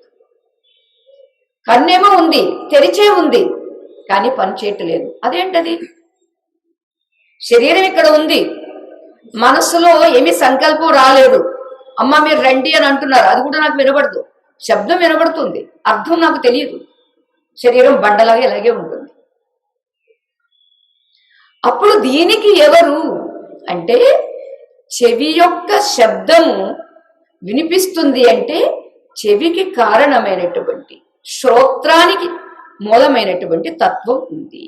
అలాగే కంటికి చక్షుషా, ఏదైతే కంటి ద్వారా చూస్తుందో అది బ్రహ్మ, కానీ కంటి ద్వారా చూడబడింది బ్రహ్మ కాదు. ఇది భ్రమ. భ్రమకు బ్రహ్మకు తేడా ఏముంది? పెద్ద అల్ప ప్రాణం మహాప్రాణమే తేడా ఉంది. భ్రమ మహాప్రాణం, అందుకనే మన ప్రాణాలు బాగానే పట్టి పీడిస్తుంటుంది. భ్రమ ఎంత తొందరగా కలుగుతుందండి? బ్రహ్మజ్ఞానం కలుగుతుందా? అంత సులభంగా కలిగితే ఎందుకు ఎంతమంది మహాత్ములు, ఎందుకు ఇన్ని శాస్త్రాలు, ఎందుకు ఇన్ని జన్మలు? అంచేత భ్రమ చాలా సులభంగా కలుగుతుంది. నీవు ఏదేదైతే చూస్తావో అదంతా భ్రమ భ్రమ భ్రమ. మరి సరే, ఎందుకు బ్రహ్మ అంటే ఏమిటండి? అది ఏ ఊర్లో ఉంటుందండి, ఏ గుడిలో ఉంటుందండి, ఏ క్షేత్రంలో ఉంటుందండి అని అంటే, ఏ క్షేత్రంలో కూడా ఉండేది బ్రహ్మ కాదు. నీ క్షేత్రంలో ఉండే బ్రహ్మను నీవు తెలుసుకుంటే మొత్తం అన్ని క్షేత్రాల్లో ఉండేటువంటి బ్రహ్మ అదే అని నీకు తెలుస్తుంది.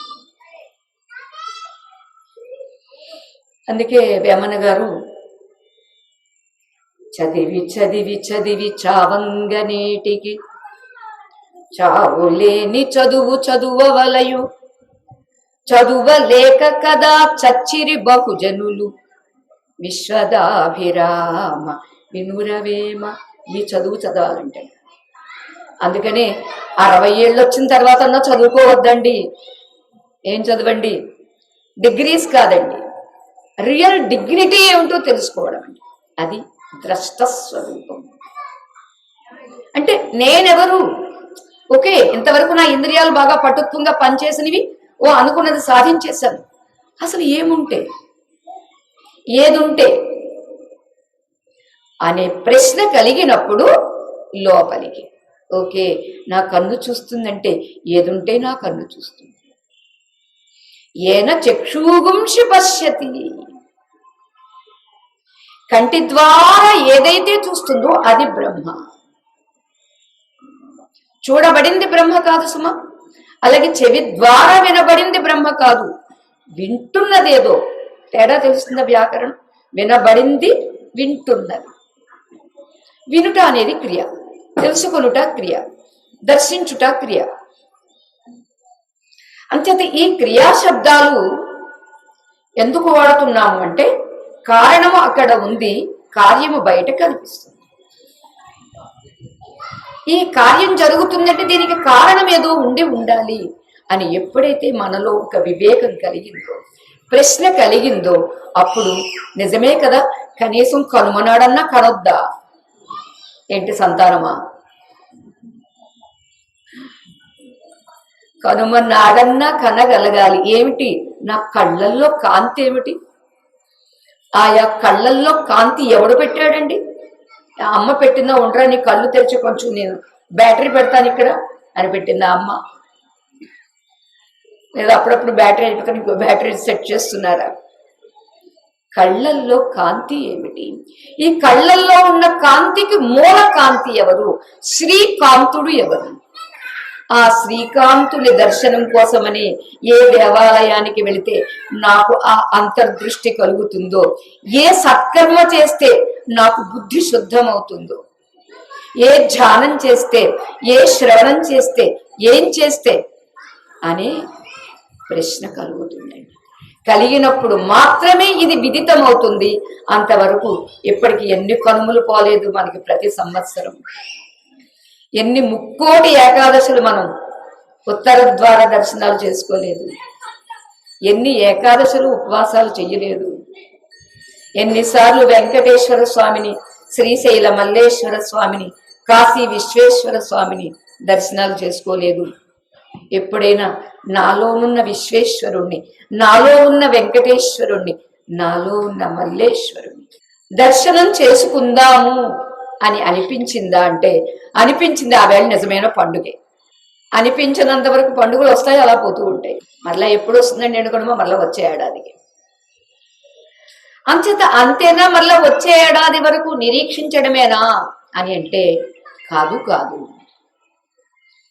జీవితం ఎంతవరకు చెప్పలేము. ఈ ఆయుష్ మనకే తెలిసి ఉంటే పరీక్ష చక్రవర్తి లాగా ముందే అన్ని చక్కబెట్టేసుకుని వారం రోజులు వినేవాళ్ళమండి.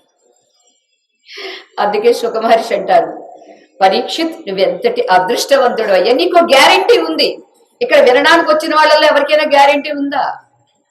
వాళ్ళకన్నా నాకు కానీ లేదంటారా మహానుభావులు. అంచేత ముందుగా మనకి తెలియదు కాబట్టి, మరుక్షణం వరకు మనం ఉంటాము అనే గ్యారంటీ లేదు కాబట్టి శృతిమాత చెబుతుందండి, ఇహ చేదవేది దథ సత్యమస్తి నచేది హావేది మహతీ వినష్టి. ఇప్పుడే ఇక్కడే తెలుసుకుంటే నీ జన్మ ధన్యమవుతుంది. శరీరం ఎప్పుడైనా రాలిపోని, వచ్చినందుకు పని సాధించాము. మనల్ని ఎవరైనా ప్రశ్నించారనుకోండి, ఏమండి మీరు వచ్చిన పని అయ్యిందండి చిన్నబాబు, మనం ఈ జన్మకు వచ్చినందుకు మన పని అయ్యిందండి అని ఎవరన్నా అడిగారనుకోండి, ఏమోనండి ఇంకా అంతగా చూసుకోలేదండి, ఇంకా చేస్తూనే ఉన్నామండి. ఏమిటా పని? కనుగొనడం. ఒక్కసారైనా కంటే, అందుకనే అవస్థానం తదా ద్రష్టస్వరూపే అవస్థానం, వెళ్ళి అక్కడ ఉండిపోవడం. ఉన్న తర్వాత ఏం జరిగినా ఇబ్బంది లేదండి. దానికే ఛాందోగ్యోపనిషత్తులో యత్ర నాణ్యత్ పశ్యతి నాణ్యత్ శృణోతి నాణ్యత్ విజానీతి సవై భూమా ఏం చెప్పారండి?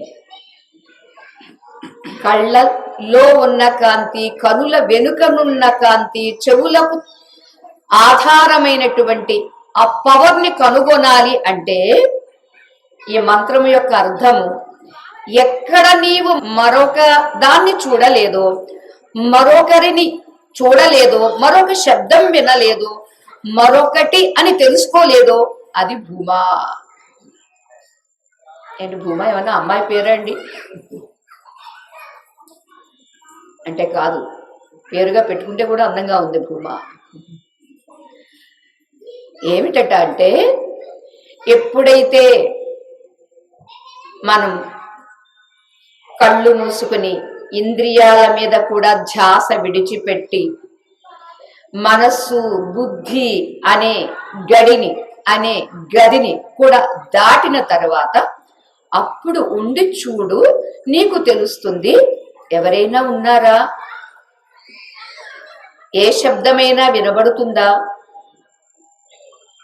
ఏమైనా నీకు తెలియబడుతుందా? అది భూమ. ఆ శాస్త్రం చెప్పిందని మీరు ఎలా అర్థం చెప్పేశారండి. అది మాకు ఎలా అనుభవం అవుతుందండి? శంకర భగవత్పాదులు వారు శృతి యుక్తి అనుభవము అనే దాని మీద వివరించుకుని వచ్చారండి. అందుచేతనే ఆ మహానుభావుడు 32 ఏళ్లలో ఒక 32 యుగాలకు తగినంత జ్ఞానాన్ని ఇక్కడ మనకి వడ్డించి వెళ్ళారండి. మనం ఎంత సోమరులం అంటే వడ్డించి వెళ్తే తినడానికి కూడా చేత కాదు, అంత దద్దమ్మలం అనమాట. వారేమంటారంటే, ఓకే శృతి చెప్పింది, శృతి చెప్పిన దీనిలో యుక్తి ఏమిటి అంటే ఉపాయం ఏమిటి అని చూస్తే, కుమ్మరివాడి దగ్గరికి వెళ్ళాము లేదా జ్యువెలర్ షాప్కి వెళ్ళాము. ఎదురుగా ఉన్నారుగా మీరు. మీ షాపుకి వచ్చినప్పుడు గాజులు చూపిస్తారు, గొలుసు చూపిస్తారు, నెక్లెస్ చూపిస్తారు, ఇంకేదో ముక్కుకు పెట్టుకునేది అంటారు, చెవులకు పెట్టుకునేది అంటారు, పైకి పెట్టుకునేది అంటారు. ఇవన్నీ చాలా చూపించారు. ఎన్ని చాలా చూపించినప్పటికీ దానిలో ఏ ఒక్కటి ఉంటే ఇన్నింటిగా కనిపిస్తుంది, అదేమిటి చెప్పండి మీరు. అబ్బా ఎంత తొందరగా చూపిస్తారు. ఓకే, అది ఉపమానం కదా. మరి ఇక్కడేమిటి?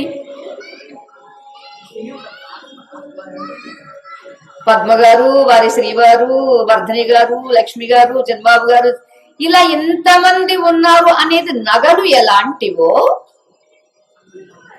మరి ఇక్కడ అంతా ఉన్నది ఏమిటి? అక్కడ బంగారం చాలా సులభంగా చెప్పేశారు. ఇక్కడ ఉన్నదేమిటి? ఆత్మ. అందరిలో కాదు, అందరిగా. నగలలో ఉన్నది బంగారం అని చెప్తారా, నగగా ఉన్నది బంగారం అని చెప్తారా? ఎస్, నగగా ఉన్నది. చూడండి, లో అంటే మళ్ళా నగగా ఉన్నది బంగారము. స్త్రీ పురుష 84 లక్షల జీవరాశి జాతిగా ఉన్నది ఆత్మ. ఇది యుక్తి.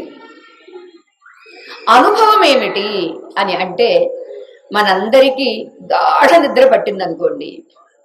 నిద్రలో ఎంతమంది ఉన్నారు? ఇద్దరా? వైఫ్ అండ్ హస్బెండ్ పడుకుంటారు కదండి గదిలో, ఇద్దరు ఉండాలి కదా నిద్రలో కూడా.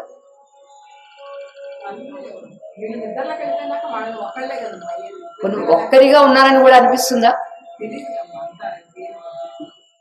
ఇది అనుభవం అందరికీనా, లేకపోతే మీలా ధ్యానం చేసే వాళ్ళకి, మాలా వేదాంతం చెప్పే వాళ్ళకినా? అందరికీ అనుభవం. అది చెబుతారు శంకర భగవత్పాదులు.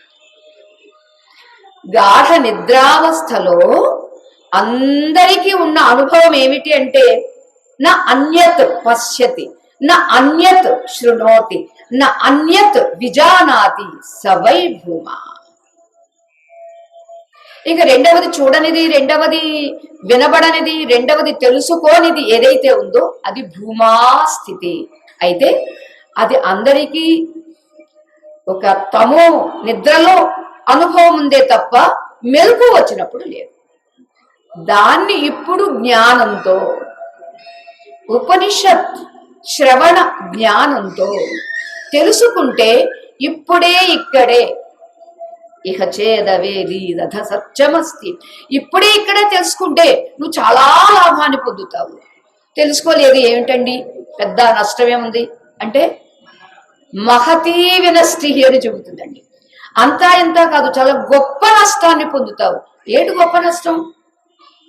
శరీరం పోతుంది, మరలా మనకి తిరిగి ఇంత కంఫర్టబుల్, ఇంత అనువుగా ఉన్నటువంటి జన్మ వస్తుంది అనే గ్యారెంటీ ఉందా? స్వామిజీ చెప్పారు కదా, తీసుకునే ఆహారాన్ని బట్టి వాడు జంతువుకు పోతాడు అని. నేను ఎవరికి అపకారం చేయలేదు, నేను ఎందుకు జంతు జన్మకు పోవాలండి అంటే, నేను తినే తింటే చెబుతుంది నీకు, నీ వ్యవహారమే చెబుతుంది నీకు. అందుచేత మహతీ వినష్టి, గొప్ప నష్టాన్ని పొందకుండా ఉండాలి అంటే నువ్వేం చెయ్యాలి? కనుమ నీవెవరవు, నీవు కనుగొరుమా. దానికే పెద్దలు భ్రూమధ్య స్థానంలో దృష్టి పెట్టి గాఢ నిద్రలో ఏ అనుభవం ఉందో ఆ అనుభూతిని తెలిసి ఎరుకతో పొందాలి. సాధ్యమా? అసాధ్యమా? అసాధ్యం కాదు, దుస్సాధ్యం. అంటే బై ప్రాక్టీస్.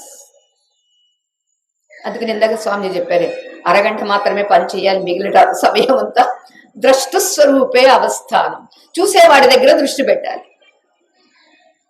మనకి ఎంతసేపు చూడబడిన దాని మీద దృష్టి, ఎవరు వచ్చారు, ఏ రంగు డ్రెస్ వేసుకున్నారు అనే దాని మీదకి పోతుంది. ఇదే దృష్టి ఇక్కడ కాకుండా ద్రష్ట మీదకి పెడితే నెమ్మదిగా అలవాటయ్యి, మనకి ఎప్పుడు సపోజ్ పాలు తాగాలి అనుకుంటే ఫ్రిడ్జ్ లో పాలు తీసి వేడి చేసి ఎలా తాగేస్తున్నాము, అలా వద్దు నేను కాసేపు స్థిమితంగా ఉండాలి అని అనుకున్నప్పుడు ఎక్కడ వాళ్ళు అక్కడే కారులో కూర్చుని. కానీ మన శ్రీశ్రాజు గారు చెప్పేవారండి, నాకు ఎప్పుడైనా స్ట్రెయిన్ అనిపించినప్పుడు ధ్యానంలోకి వెళ్ళిపోతానమ్మా, రిలాక్స్ అయిపోతాను. అంటే ఆయనకి అంత సులభం అన్నమాట. ఎప్పుడు రియల్ రిలాక్సేషన్ అంటే ఇంద్రియాలు, మనస్సు, బుద్ధి అనేటటువంటివి వేరు లేవు. ఇప్పుడు మనమంతా ఒకటే తత్వం అన్నప్పుడు నాలో ఇన్ని తత్వాలు ఉన్నాయా? లేవు. అంచేత నా పరంగా నేను ఇన్ని లేవు, ఉన్నదొక్కటే అని అనుభవం నాకు ఎప్పుడయ్యిందో అప్పుడు ఇంతగా కనిపించింది అంతా కూడా ఒక్కటే తప్ప నానాత్వం లేదు. అదే ఒకసారి రామకృష్ణ పరమహంస గారు ఉన్నప్పుడు ఒక శిష్యుడు పిల్లులు వస్తే మీదకి వచ్చేస్తుంటే ఆ పిల్లుల్ని కొట్టాడు. పిల్లులు కొట్టాడో సరే అవి వెళ్ళిపోయినవి. శిష్యుడు మళ్ళీ గురువుగారి దగ్గరికి వచ్చాడు. గురువుగారి శరీరం అంతా బొబ్బలు ఉన్నాయి. అదేమిటి మిమ్మల్ని ఎవరు కొట్టారు, ఏంటి కొట్టినట్టుగా ఉంది, ఏమయ్యింది మీకు అని అంటే, అవును నువ్వు అక్కడ కొట్టావు కదా, అవి ఇక్కడ పడినవి. అంటే వారికి ఆ అనుభవం ఉంది. అంటే సర్వభూతాంతరాత్మ అంటారే, అన్యత్వం లేదు. సవై భూమ యోవై భూమ తదమృతం. భూమాస్థానం ఎందుకు పొందాలి అంటే అదే అమృతత్వ స్థితి కాబట్టి. అన్యత్ తదల్పం, అన్యత్ సవై మృత్యు. ఎక్కడైతే అన్యం చూస్తున్నామో, అన్యం వింటున్నామో, అన్యం తెలుసుకుంటూ ఉన్నామో అది అల్పము. అంతేకాదు అది మృత్యు. మన దృష్టిలో మృత్యు అంటే చావడమే మృత్యువు అనుకుంటామండి. ఆహా, మన దృష్టిని బట్టి నానాత్వపు దృష్టిలో మనం స్థిరపడిపోయాము అంటే అప్పుడే మృత్యుగ్రస్తం అయ్యాము అనేది కన్ఫర్మ్. అంతేత ఆ దృష్టి నుండి, ఆ స్థితి నుండి తప్పించుకోవాలి అంటే కనుగొనాల్సిందే, కనాల్సిందే. ఎక్కడ ఏ ఊరు వెళ్ళి కనాలండి? ఆహా, ఏ ఊరు పోనక్కర్లేదు, ఎక్కడికో పోనక్కర్లేదు, మనలో మనకి. ఇటు చూడాలంటే కూడా ఇలా తల తిప్పాలండి. నాలో నేను చూడాలంటే ఏం తిప్పాలి? ఏం తిప్పక్కర్లే. కళ్ళు తెరిచి ఉన్నప్పుడు లోపలికి వెళితే అది పెద్ద సమస్య కాదు.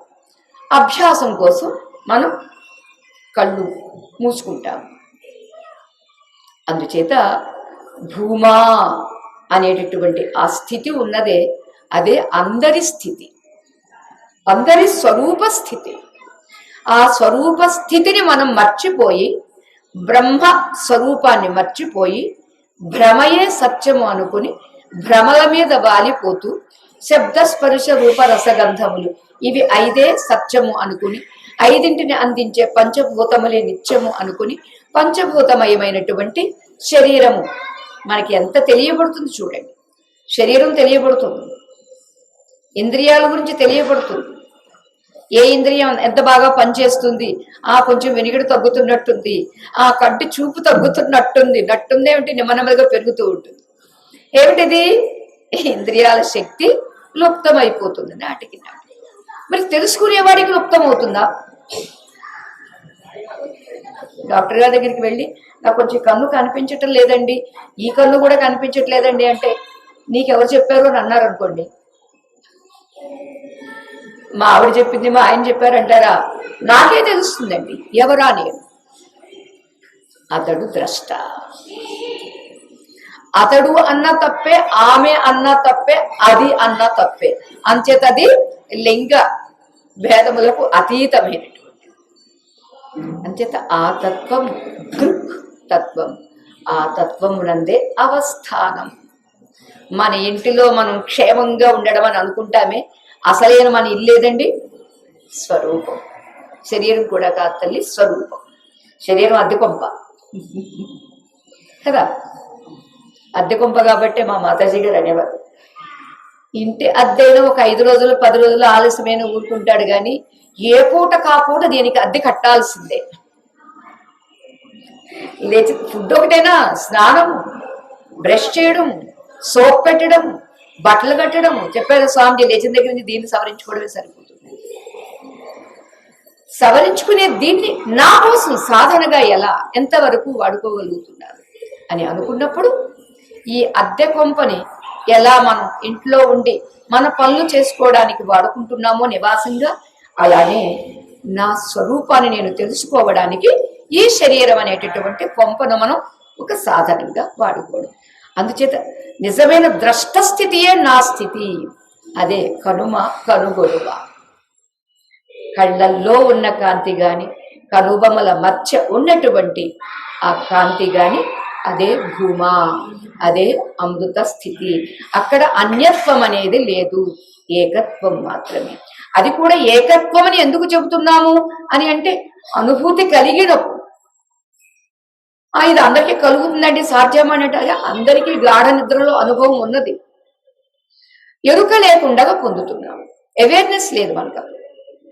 ఆ ఎరుక ఎప్పుడు తెలిసి ఇప్పుడు ఇక్కడ ఆ స్థితిని నేను పొందాను, అప్పుడు నేను సాధకురాను, అప్పుడు నేను సిద్ధ స్థితిని పొందాను. స్వామి చెప్పారు ఏవో అవాంతరాలు ఉంటాయి, వాటిని తొలగించుకోవడం. సిద్ధంతో నివర్తకత్వాత్ అని బ్రహ్మసూత్రాల్లో వ్యాస మహర్షి చెప్తారు. సిద్ధంగానే ఉంది, నా స్వరూపం కోసం నేనేమీ చేయనక్కర్లా. నా స్వరూపానికి ఏవైతే ఆటంకాలుగా ఉన్నాయో, ఏమిటి ఆటంకాలు? మనస్సులో ఉండే భావాలే, మనసులో ఉండే సంస్కారాలే. నేను ఒక స్త్రీని, నేను ఒక సన్యాసిని, నేను సో ఫలానా వాళ్ళు సో, ఇవన్నీ ఇక్కడ ఉన్నవి. ఉండడంతో ఇవన్నీ ఆటంకాలు. మరి ఏం చెయ్యాలి? వీటన్నిటిని విడిచిపెట్టేయాలి. ఎప్పటికప్పుడు అప్డేట్ ఏంటంటే డిలీట్ చేసుకోవడం. ఏదైతే ఆటంకాలు వస్తూ ఉన్నాయో, మన కార్ డ్రైవ్ చేసుకునేటప్పుడు డస్ట్ పడింది లేదా వర్షం వస్తుంది, అది కనిపించదు, వైపర్ ఆన్ చేసుకుంటాము. ఎలా ఆన్ చేసుకుని మనం ముందుకు వెళుతూ ఉంటాము, అలా మనకి ఆటంకాలు కలిగించేటటువంటి వాటిని అన్నింటినీ ఉపాసన అనేటటువంటి మంత్రం ద్వారా ఎప్పటికప్పుడు దాన్ని ఆన్ చేసుకోవడం. మరి మంత్రం ఒకటి చేస్తే సరిపోతుందండి అంటే, మంత్రజపం చెయ్యడం ద్వారా మనస్సుకు ఏకాగ్రత కుదురుతుంది, బుద్ధికి నిశ్చలత్వం వస్తుంది. అందుకే శంకర భగవత్పాదుల వారు సత్సంగత్వే నిస్సంగత్వం, నిస్సంగత్వే నిర్మోహత్వం, నిర్మోహత్వే నిశ్చలతత్వం, నిశ్చలతత్వే జీవన్ముక్తి. సులభంగా 4 ముక్కల్లో చెప్పేశారండి. అంతే. సత్సంగం ఎందుకంటే ఎందుకు అవసరం?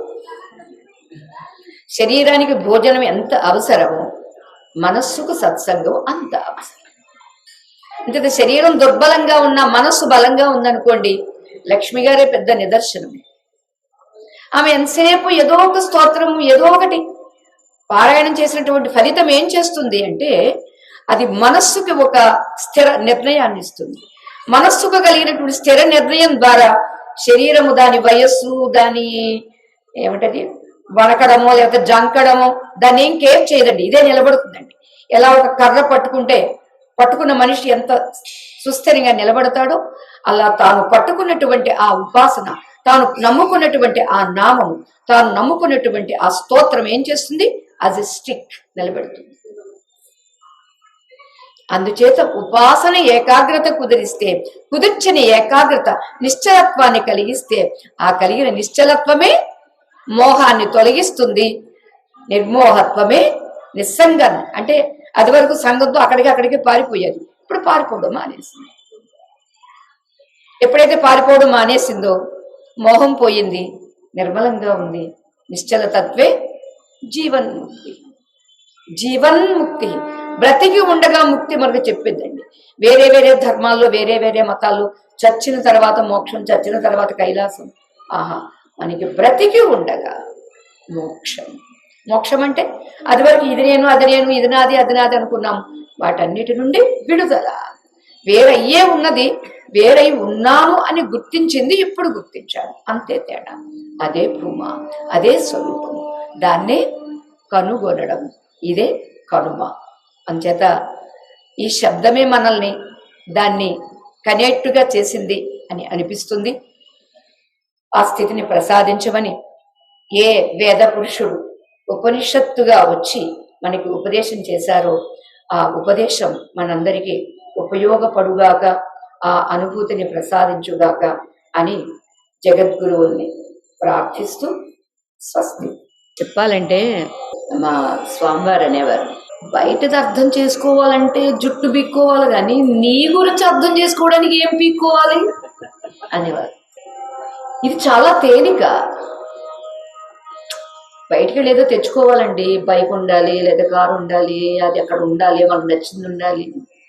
కానీ ఇక్కడ ఏ బైకు అవసరం లేదు, ఆఖరికి ఏ ఇంద్రియం కూడా అవసరం లేదు. ఈ మనసు బుద్ధిని కూడా వదిలేయడమే. వదిలేసి ఉండండి, ఉంటే మీకు తెలుస్తుంది అదే భూమ. ఏదీ లేకుండా ఏకంగా ఉండడం అండి, స్వరూపంగా ఉండడం అండి. గాఢ నిద్రలో ఎలా ఉంది, అది ఆనందంగా ఉందా లేకపోతే దుఃఖంగా ఉందా? చాలా ఆనందం. అందుకనే నిద్ర పోయేవాడిని లేపితే పాపము అన్నారు. ఎందుకు పాపము అన్నారంటే స్వరూపంలో చాలా హాయిగా ఉన్నాడు వాడు. ఎవడైనా అంతే కదా, నిద్రలో హాయిగా ఉన్నాం. నిద్రలో ఎవడన్నా హాయి లేదని ఎవడైనా ఒకడు అంటాడా? ఎవడు అన్నాడు. చదువుకొని పామరుడు కూడా అన్నాడు. అందరూ నిద్రలో హాయిగా ఉన్నాము. అందుచేతనే వేమన్న గారు నిద్రలో భద్రమైన స్వరూపం ఉందిరా బాబు, అందుచేత నిద్ర లేచిన తర్వాత అయినా ఆ భద్రస్థితిని గుర్తించు. అలాగని ఎప్పుడూ నిద్రపోతానంటే మరలా నీకు తెలుసుకునే అవకాశం ఉండదు. అందుచేత నిద్రలో భద్ర స్థితి ఎలా ఉంది అనేది మెలకు వచ్చిన తర్వాత కొంచెం అలర్ట్గా, అంటే నిద్రపోయి లేచిన తర్వాత మనకి బుద్ధి మంచి బలంగా తేజస్సుగా ఉంటుంది. అంచేత లేచిన వెంటనే కూర్చో, అప్పుడు ఏదో కాళ్ళు కడుక్కోవాలి నీళ్లు కడుక్కోవాలి అది అవసరం లేనే లేదు. ఎందుకంటే అప్పుడు చాలా ఫ్రెష్గా ఉంటుంది కాబట్టి మైండ్ కూడా. అంచేత మనకి సాధన అనేటటువంటి దానికి స్నానం చెయ్యాలి, ఆరవేసిన బట్టలు కట్టుకోవాలి అనేది ఇదంతా బాహ్య సాధనలకే తప్ప అంతఃసాధనకి కాదు. అయితే ఇవి లేకుండా అలాగే ఉంటామండి అంటే ముందు పక్కన ఎవరు కూర్చోలేరు. మనకి చెమట పట్టింది అనుకోండి, మనకే ఫ్రెష్గా అనిపించదు. మన వేదమాత ఏ స్థాయి వాడికి ఎలా చెప్పాలో అలా చెప్పిందండి. ఇది తెలియక కన్ఫ్యూజ్ అయిపోయి మీరు స్నానాలు చేయక్కర్లేదు, శుభ్రంగా తినేసేయండి. ఇప్పుడు స్నానం చేయకుండా తింటే అసలు వాడికి ముందు రోగం వస్తుంది. వీటన్నిటిని స్టెప్ బై స్టెప్ చాలా సుస్పష్టంగా చెప్పారు. అందుచేతనే ఇప్పటికీ ఎన్ని వేల మతాలు దండెత్తినా దాడి చేసినా చెక్కు చెదరకుండా ఉన్నది అంటే దీనిలో అంత స్థిరత్వం ఉంది, అంత క్వాలిటీ ఉంది, అంత ప్రామాణికత ఉంది. కాబట్టి అంచేత పండుగ అనుకుంటే మా చిన్నప్పుడు అన్నారు, పండుగ ఎందుకు వచ్చిందంటే పీక్కు తినడానికి వచ్చింది. అంటే పండుగ వచ్చింది అంటే అన్నిటినీ తీసుకోవాలి, దులుపుకోవాలి, తోముకోవాలి, అబ్బా అని చిన్నప్పుడు ఎలా తప్పించుకుని పారిపోవాలో అనిపించేదండి. అంటే అది తెలియక మనం అనుకుంటాము పండుగ పూటైనా అంతా శుభ్రంగా ఉండాలి. ఓకే, బయట శుభ్రం చేసుకుంటున్నాం, మరి లోపల శుభ్రం చేసుకోవద్దు. మన ప్రధానమంత్రి గారు జనవరి 22వ తారీఖు వరకు ప్రతి దేవాలయము ప్రతి చోట అందున అయోధ్యలో శుభ్రంగా పరిశుభ్రంగా ఉంచాలి అని చెబుతూ ఉన్నారే. అక్కడ అయోధ్య ఎంత శుభ్రంగా ఉంచాలని అనుకుంటున్నామో మన ఈ అయోధ్య, మన శరీరంలో ఉండేటటువంటి స్వరూపం కూడా అయోధ్య. అయోధ్య అనే శబ్దానికి యోద్ధం అశక్య ఇది అయోధ్య, యుద్ధం చెయ్యడానికి కూడా శక్యం కానటువంటిది ఏమిటో అది అయోధ్య. బాహ్యమైనటువంటి అయోధ్య సరే బాబరో లేకపోతే ఇంకెవడో దండెత్తాడు, కానీ లోపల మన స్వరూపం అనేటటువంటి అయోధ్య ఉన్నదే, ఇది ఎవడు ఓడించగలిగింది కానే కాదు. అందుచేత ఆ శుభ్రతతో పాటు ఈ శుభ్రత కూడా మనం చేసుకోవడమే. పండుగ పూట కూడా దేవుణ్ణి కాస్త అర్చించి వండుకున్న నివేదనలు స్వామికి నివేదించి ఆపై అది ప్రసాదంగా తీసుకోవడం ద్వారా లోపల పేగులు శుద్ధి పడతాయి, బొజ్జ శుద్ధపడుతుంది అని చెప్పడానికి గల కారణం. సో దీన్ని మనం ఇలా ఆలోచించుకుంటూ చెప్పుకుంటూ పోతే చాలా ఉంది. దీన్ని అర్థం చేసుకోలేక కొంతమంది అస్తవ్యస్తం చేసేసి ట్రెడిషనల్ డ్రెస్ అక్కర్లేదు, హోమం చేసేటప్పుడు ఎలా కూర్చున్నా పర్వాలేదు, గుళ్ళోకి ఎలా వెళ్ళినా పర్వాలేదు, కానీ ఫంక్షన్కి వెళ్ళేటప్పుడు మాత్రం పర్టిక్యులర్ గా ఇలా వెళ్ళాలి అనేది ఉంది. దేవాలయానికి వెళ్ళినప్పుడు ఎలా వెళ్ళాలి, హోమం చేసుకునేటప్పుడు ఎలా కూర్చోవాలి, యోగాసనాలు వేసేటప్పుడు ఏ డ్రెస్ వేసుకోవాలి, అదంతా చెప్పిందండి. అది క్రమశః మనకి తెలియని విషయాన్ని తెలిసిన పెద్దల ద్వారా తెలుసుకుంటే అది మనకి సులభం అవుతుంది. మన శాస్త్రం అనంతమండి. అనంత శాస్త్రాన్ని మనం చదవలేము. అరే ఒక డాక్టర్ ఎన్నేళ్ళో కష్టపడి చేస్తే అదంతా నేను చదవాలంటే ముందున రోగం వచ్చి శరీరం పోతుంది. అంటే డాక్టర్ చెప్పిన దాన్ని ఎలా విశ్వసిస్తూ ఉన్నాము, అలా ఒక శాస్త్రజ్ఞుడు శాస్త్రాన్ని చదివి మనకి విషయం చెప్పినప్పుడు దాన్ని మనం విశ్వసిస్తే అతను ఏ స్థాయిలో ఉన్నాడో మనం కూడా అదే స్థాయిలో ఉండవచ్చు. అందుచేతనే మనకి గురువులు పెద్దలు అంత అవసరము అనేది మనం గుర్తిస్తూ వారిని అనుసరిస్తూ ఉంటామన్నమాట. హర హర హర హర మహాదేవా, హర హర హర హర శివ శివ శివ శివ సదా శివ శివ శివ హర హర హర హర మహాదేవా, హర హర శివ శివ శివ శివ సదా శివ.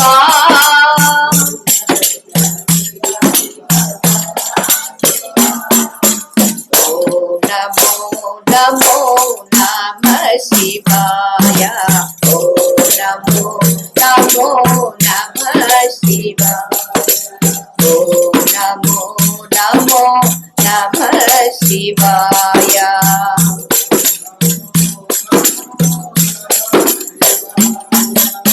హర హర హర హర మహాదేవా,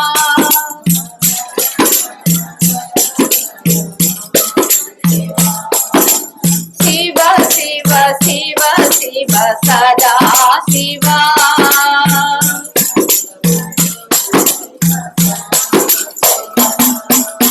ఓం నమో నమో నమః శివాయ.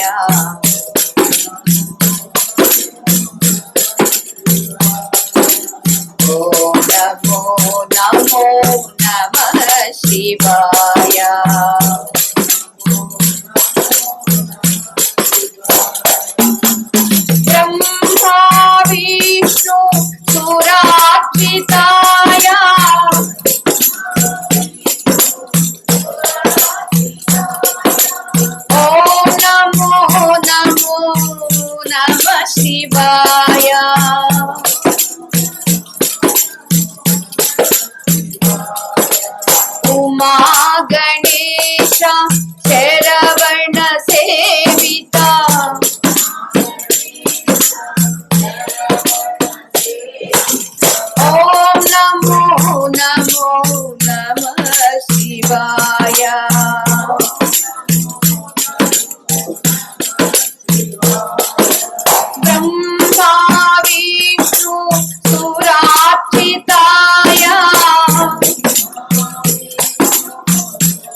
సదా శివ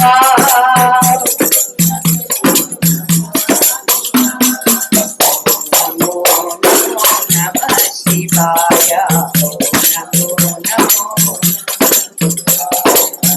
నమో నమః శివాయ బ్రహ్మా విష్ణు సురార్చితాయ ఓం నమో నమః శివాయ ఉమా గణేశ శరవణ సేవిత ఓం నమో నమః శివాయ ఓం నమో నమః శివాయ హర హర హర హర మహాదేవా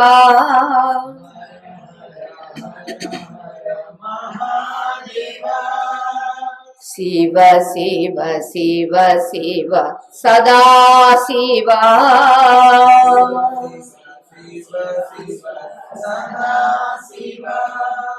ఓం నమో నమః శివాయ. హర నమః పార్వతీపతి. ఓం సహనావవతు సహనౌ భునక్తు సహ వీర్యం కరవావహై తేజస్వినావధీతమస్తు మా విద్విషావహై. ఓం శాంతి శాంతి శాంతి. లోకాః సమస్తాః సుఖినో భవంతు, సర్వే జనాః సుఖినో భవంతు, సమస్త సన్మంగళాని సంతు. హరి ఓం తత్సతు. శ్రీ గురుభ్యో నమః. హరి ఓం. జై రాధేశ్యామ్.